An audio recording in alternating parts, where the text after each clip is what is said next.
My name is Danny Coles, and I have worked the night shift at Harlan County number 7 drift mines in the southern Kentucky for going on 11 years now. Most people outside Appalachia don't know much about the drift mines.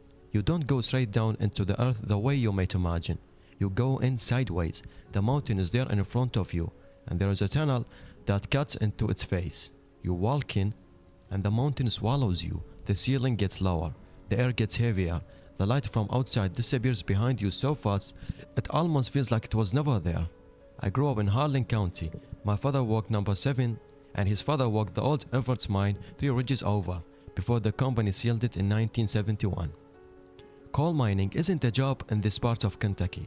It's more like something that runs in the blood, whether you want it or not. On my first night on the job, an old miner named Clarence Webb pulled me aside before we went in. Clarence had been at number 7 for 31 years.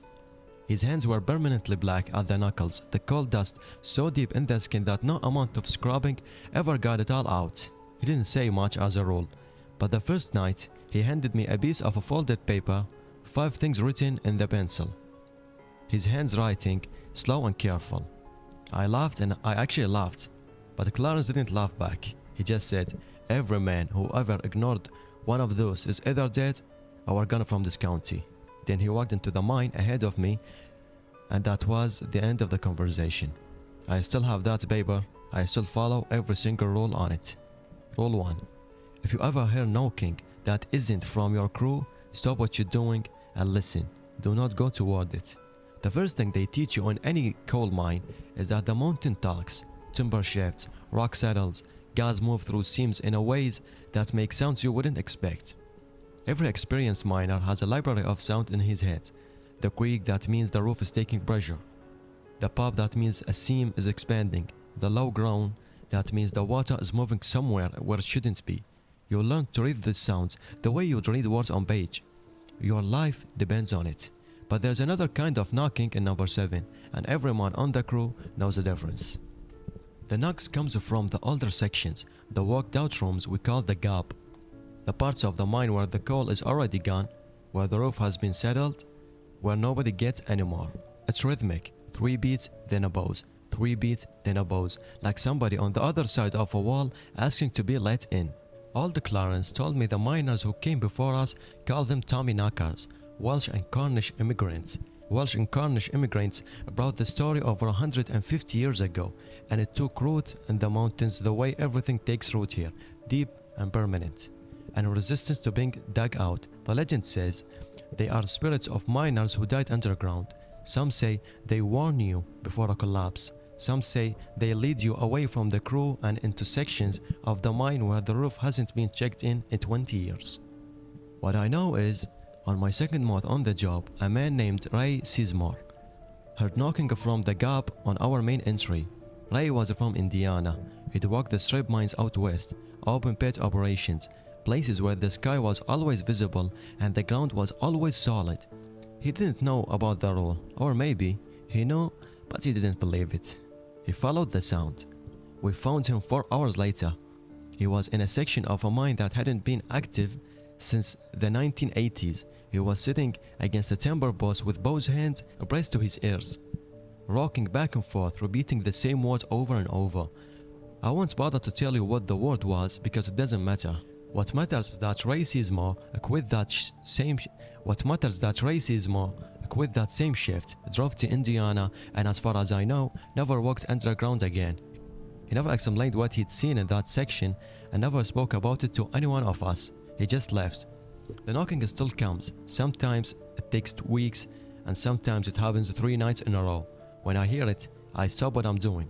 I tell my crew we all stand still for a moment, and when we do, we listen, and then we go back to work. We do not go toward it. Rule 2. Do not work in Section 9 alone, ever, for any reason. This one doesn't have a folklore explanation, no old legend attached to it, no origin story Clarence could give me beyond. That's been the rule since before I started, and I never asked who made it. Section 9 is the deepest part of our mine. It's still active and working area. The coal there is good quality, the seam is thick, and the company has no interest in closing it. But the unofficial policy among every crew that has ever worked that mine is the same. you don't go into Section 9 alone. You can walk there with a partner, with a full crew, obviously, but alone, no, and not for any reason. Not to retrieve a piece of equipment, not to check a reading, not even for 5 minutes. The reason nobody talks about it openly is that nobody has a satisfying explanation for why this rule exists. There have been no documented accidents in Section 9 that are different in the kind from accidents elsewhere. There are no unusual geological features, no particular history of gas accumulation, nothing in the company's record that would explain it. What is there is a feeling.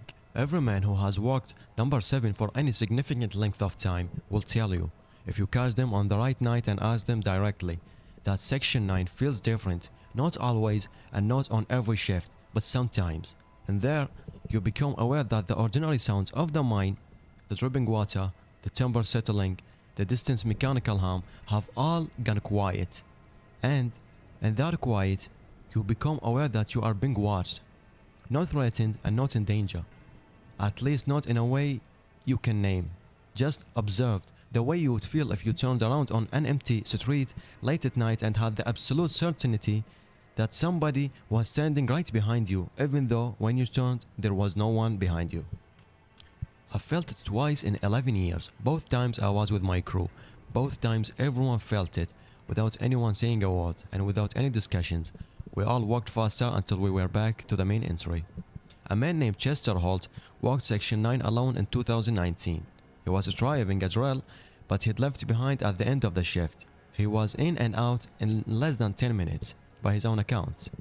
Chester doesn't work nights anymore. He transferred to day shift and hasn't said why. He's a quiet man by nature, but there's a quietness to him now that's different from before. The kind that comes from having to decide not to think about something too hard for too long. I haven't asked him why and what happened, and I don't think he will told me even if I did. Rule 3. If you see a white rat, get out. Tell nobody why, just get out. Rats have always lived in coal mines, long before the machines, when coal was hauled by hand and by mule. The rats came for the food the miners brought underground and styled because the mine was warm and dark and full of places to hide. Old miners didn't mind them. The rats were a signal. If the rats were running toward the exit, something was wrong. Gas, water, or a shift in the roof. You follow the rats. The rats know things, but a white rat is different. I've heard various explanations over the years. Some say it's an albino, just a biological oddity, nothing more. Some of the older men say it's not a rat at all, that it takes the shape of a rat because rat is something you mind and you can accept without breaking. Some say it's one of the dead, come back to warn you because they can't speak anymore, and the only form they can manage is something small and fast. I don't know what is it. What I know is that the white rat rule is the only rule on Clarence list with a specific documented incident attached to it. In November of 1976, a miner at Harlan County Operation, not 3 miles from number 7, reported seeing a white rat at the beginning of his shift. He told his crew boss. His crew boss told him it was just an albino, which does happen, and sent him back to work. 40 minutes later, a section of roof came down in the area where the man's crew was working. 3 men have died. The miner who had seen the white rat had moved to a different section of the entry to retrieve a piece of equipment, and he survived. I found that story in an old county newspaper archive, a 1-paragraph item on the 4th page, the way disasters used to be reported before everything became news. I showed it to Clarence, who read it without saying anything, folded the paper and handed it back to me. He said, "I know, that's where the rule came from." He never told me how he knew. I have never personally seen a white rat in number 7. I have never personally seen a white rat in number 7. I have heard of other sighting from a man on the day shift who won't discuss it beyond confirming it happened. He's still working on the mine. He saw it and got out before anyone could ask him why, which is exactly what the rule says to do. Please, if you made it this far, consider to like and subscribe to support me. I have used some AI voices in the back, but now I'm using my own voice, so please comment what I can improve, and thank you very much.